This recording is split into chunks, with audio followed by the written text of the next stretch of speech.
Hi, എല്ലാവർക്കും സ്വാഗതം. ഇന്ന് നമ്മൾ ശ്രീമദ് ഭഗവത്ഗീതയുടെ 1-ാം അധ്യായത്തിലെ ആദ്യത്തെ 5 ശ്ലോകങ്ങളിലേക്കാണ് കടക്കാൻ പോകുന്നത്. അപ്പോൾ നമുക്ക് നേരെ കുരുക്ഷേത്ര യുദ്ധഭൂമിയിലേക്ക് പോകാം, അല്ലേ? അപ്പോൾ സംഭവം നടക്കുന്നത് മഹാഭാരത യുദ്ധം തുടങ്ങുന്നതിന് തൊട്ടു മുൻപാണ്. കുരുക്ഷേത്രം എന്ന പുണ്യഭൂമിയിൽ ഭഗവാൻ ശ്രീകൃഷ്ണനും പ്രിയപ്പെട്ട അർജുനനും തമ്മിൽ ഒരു സംഭാഷണം നടക്കുകയാണ്. വെറുമൊരു സംഭാഷണമല്ല, ആ യുദ്ധത്തിൻ്റെ ഒരുപക്ഷേ നമ്മുടെ എല്ലാം ജീവിതത്തിൻ്റെ തന്നെ ഗതി മാറ്റാൻ പോകുന്ന ഒരു ദൈവിക സംഭാഷണം. രസകരമായ കാര്യം എന്താണെന്നാൽ ഗീത തുടങ്ങുന്നത് തന്നെ ഒരു ചോദ്യത്തിലൂടെയാണ്. അന്ധനായ രാജാവ് ധൃതരാഷ്ട്രർ തന്റെ ഉപദേഷ്ടാവായ സഞ്ജയനോട് ചോദിക്കുകയാണ് യുദ്ധക്കളത്തിൽ എന്താണ് സംഭവിക്കുന്നത് എന്ന്. അപ്പം നമുക്ക് 1-ാം അധ്യായത്തിലെ ആ ആദ്യ ശ്ലോകം കേൾക്കാം. ശ്ലോകം 1: ധർമ്മക്ഷേത്രേ കുരുക്ഷേത്രേ സമവേദാ യുയുത്സവഃ മാമഗാഹ പാണ്ഡവാശ്ചൈവ കിമകുർവത സഞ്ജയ. അതായത് ധൃതരാഷ്ട്രർ സഞ്ജയനോട് ചോദിക്കുകയാണ്, ഹേ സഞ്ജയ, യുദ്ധം ചെയ്യാനുള്ള ആഗ്രഹത്തോടെ ധർമ്മക്ഷേത്രമായ കുരുക്ഷേത്രത്തിൽ ഒരുമിച്ചുകൂടിയിരിക്കുന്ന എന്റെ മക്കളും പിന്നെ ആ പാണ്ഡുവിന്റെ മക്കളും അവരെന്താണ് ചെയ്തത്? ഈ ചോദ്യം കേൾക്കുമ്പോൾ വളരെ സിമ്പിളാണെന്ന് തോന്നാം, പക്ഷേ ഇതിന് ഒരുപാട് ആഴത്തിലുള്ള അർത്ഥങ്ങളുണ്ട്. നോക്കൂ, കുരുക്ഷേത്രം വെറുമൊരു യുദ്ധക്കളമല്ല, അതൊരു ധർമ്മക്ഷേത്രമാണ്, ഒരു പുണ്യസ്ഥലമാണ്. പിന്നെ ധൃതരാഷ്ട്രർ ഉപയോഗിച്ച വാക്ക് ശ്രദ്ധിച്ചോ? മാമകാഹ, അതായത് എന്റെ പുത്രന്മാർ. ഇതിൽ നിന്ന് തന്നെ പാണ്ഡവരോടുള്ള അദ്ദേഹത്തിന്റെ ആ വേർതിരിവ് വ്യക്തമാണ്.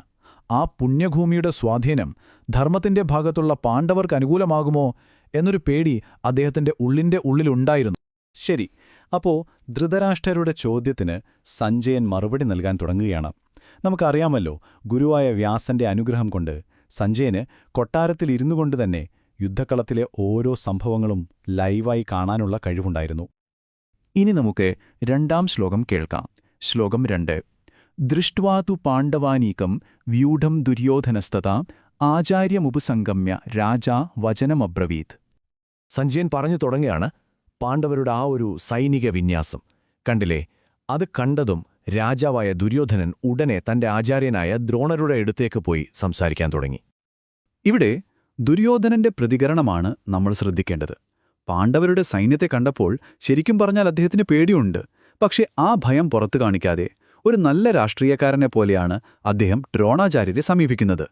ഇതിലൂടെ സഞ്ജയൻ ഒരു കാര്യം പരോക്ഷമായി ധൃതരാഷ്ട്രരെ അറിയിക്കുന്നുണ്ട്: ഈ യുദ്ധത്തിൽ ഒരു ഒത്തുതീർപ്പിനും ഇനി സാധ്യതയില്ല എന്ന്. അപ്പോ ദുര്യോധനൻ ദ്രോണാചാര്യരുടെ അടുത്തെത്തിയിട്ട് എന്താണ് പറയുന്നത് എന്ന് നോക്കാം. അദ്ദേഹത്തിന്റെ വാക്കുകളിൽ ഒരേ സമയം നയതന്ത്രവും പിന്നെ ഉള്ളിലെ ആ ഒരു പേടിയും നമുക്ക് കാണാൻ പറ്റും. ഇതാണ് 3-ാം ശ്ലോകം. പശ്യേതാം പാണ്ഡുപുത്രാണാം ആചാര്യ മഹതീം ചമു വ്യൂഢാം ദ്രുപദപുത്രേണ തവ ശിഷ്യേണ ധീമത.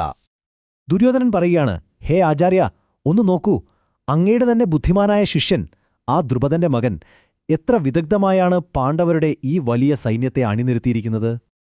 ഇത് വെറുമൊരു പുകഴ്ത്തലല്ല കേട്ടോ, ഇതിന് പിന്നിൽ നല്ലൊരു ഡിപ്ലോമസിയുണ്ട്. പാണ്ഡവ സൈന്യത്തെ നയിക്കുന്നത് ദൃഷ്ടദ്യുമ്നനാണ്. ആരാണ് ഈ ദൃഷ്ടദ്യുമ്നൻ? ദ്രോണരെ വധിക്കാൻ വേണ്ടി ജനിച്ചവൻ. അവൻ ദ്രോണരുടെ തന്നെ ശിഷ്യനുമാണ്. അപ്പോൾ ഇത് ഓർമ്മിപ്പിച്ചുകൊണ്ട് ദുര്യോധനൻ എന്താ പറയാൻ ശ്രമിക്കുന്നത്? യുദ്ധത്തിൽ ഒരു വിട്ടുവീഴ്ചയും കാണിക്കരുത്, പ്രത്യേകിച്ച് പ്രിയ ശിഷ്യനായ അർജുനോട് ഒരു ദയയുമുണ്ടാകരുത് എന്ന് പരോക്ഷമായി പറയുകയാണ്. അപ്പോൾ ഉള്ളിലെ പേടി മറച്ചുവെക്കാൻ ദുര്യോധനൻ ചെയ്യുന്ന അടുത്ത പണിയെന്താണെന്നോ? പാണ്ഡവപക്ഷത്തെ വലിയ വലിയ യോദ്ധാക്കളുടെ പേരെണ്ണി പറയാൻ തുടങ്ങി. ആരൊക്കെയാണ് അദ്ദേഹത്തെ ഇത്രയധികം പേടിപ്പിക്കുന്നത് നമുക്ക് നോക്കാം.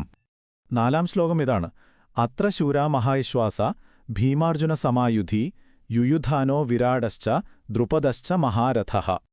അതിന്റെ തുടർച്ചയായി 5-ാം ശ്ലോകം: ദൃഷ്ടകേതുശ്ചൈകിദാനഃ കാശിരാജശ്ച വീര്യവാൻ പുരുജിത് കുന്തിഭോജശ്ച ശൈഭശ്ച നരപുംഗവഃ.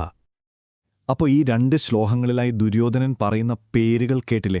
യുയുധാനൻ, വിരാടൻ, ദ്രുപദൻ, ദൃഷ്ടകേതു, ചേകിതാനൻ, കാശിരാജൻ, പുരുജിത്, കുന്തിഭോജൻ, ശൈബ്യൻ.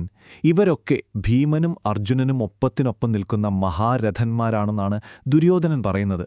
ശരിക്കും പറഞ്ഞാൽ അദ്ദേഹത്തിന്റെ പേടി എത്രത്തോളം ഉണ്ടെന്ന് ഇതിൽ നിന്ന് തന്നെ വളരെ വ്യക്തമാണ്. അപ്പോൾ ഈ ആദ്യത്തെ 5 ശ്ലോകങ്ങൾ കൊണ്ട് തന്നെ ഗീതയുടെ ഒരു സ്റ്റേജ് സെറ്റായില്ലേ? സൈന്യങ്ങളെല്ലാം റെഡിയാണ്, ടെൻഷൻ അതിന്റെ പീക്കിലാണ്, പ്രധാന സംഘർഷം എന്താണെന്ന് നമുക്ക് മനസ്സിലായി. ഈയൊരു പശ്ചാത്തലത്തിലാണ് ഭഗവാന്റെ ആ ദിവ്യമായ ജ്ഞാനം വെളിപ്പെടാൻ പോകുന്നത്. ഈ വിശകലനം കണ്ടതിന് ഒരുപാട് നന്ദി. നിങ്ങളിപ്പോൾ കാണുന്നത് ഗ്യാൻ കോഷാണ്. ഇതൊരു ബഹുഭാഷാ ആത്മീയ ചാനലാണ്.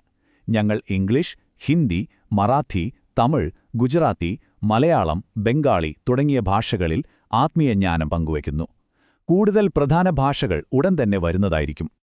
ഞങ്ങളുടെ ലക്ഷ്യം വളരെ സിമ്പിളാണ്. സനാതനധർമ്മത്തിന്റെ കാലാതീതമായ നിധികൾ ലളിതമായും വ്യക്തമായും അർത്ഥപൂർണമായും നിങ്ങളിലേക്കെത്തിക്കുക. ഞങ്ങളുടെ ചാനലിൽ ശ്രീമദ് ഭാഗവതം, ഭഗവത്ഗീത, ലളിതാ സഹസ്രനാമം, ദൈവത്തിന്റെ കുരൽ, മഹാരാഷ്ട്രയിലെയും ബംഗാളിലെയും സന്യാസിമാരുടെ കഥകൾ, പിന്നെ ആദിശങ്കരന്റെ ദിവ്യാവതാര കഥ, ഇവയെക്കുറിച്ചൊക്കെയുള്ള ദൈനംദിന വീഡിയോകൾ നിങ്ങൾക്കിവിടെ കാണാം. ഞങ്ങളുടെ ഈ ഉള്ളടക്കം നിങ്ങൾക്ക് ഇഷ്ടപ്പെടുന്നുണ്ടെങ്കിൽ ദയവായി ഗ്യാൻ കോഷ് സബ്സ്ക്രൈബ് ചെയ്യുക. അപ്പോൾ ഞങ്ങളുടെ പുതിയ വീഡിയോകളെക്കുറിച്ച് നിങ്ങൾക്ക് നോട്ടിഫിക്കേഷൻസ് കിട്ടും. പിന്നെ ഈ ദിവ്യമായ അറിവ് ലൈക്ക് ചെയ്യാനും ഷെയർ ചെയ്യാനും മറക്കരുത്. നിങ്ങളുടെ കുടുംബാംഗങ്ങളിലേക്കും സുഹൃത്തുക്കളിലേക്കും ഇത് എത്തിക്കുക. നമുക്കൊരുമിച്ച് സനാതനധർമ്മത്തിന്റെ ഈ പ്രകാശം എന്നും ജ്വലിപ്പിച്ചു നിർത്താം.